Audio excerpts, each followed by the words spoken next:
Pagkatibay. Mayong adlaw mga ka-Jinny. Diyata karon sa Jinny Lasang Yard kay atong saksihan ang mga pagloading sa gabyons. Padulong siya dito sa Davao Oriental.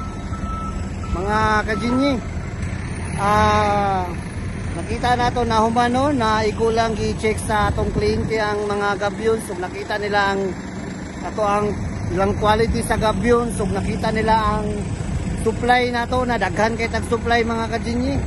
Wala na sila nagduwa-duwa o kanang order pa ka-Jinny. Ila dayong gipalit ang mga gabyons mga ka-Jinny. Tanawa mo, gusto na nila pa-deliver na nila dayon. Mani karon ang atong gipaspasan karon mga ka-Jinny kay nahinayan na karga sa ato ang kwan.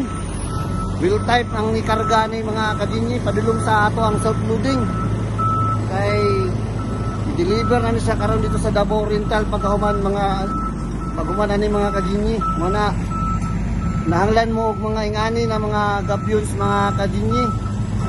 Pangita lang si Louie Boy Pagkatibay. Kay diri sa Jinny di ka nag-iisa.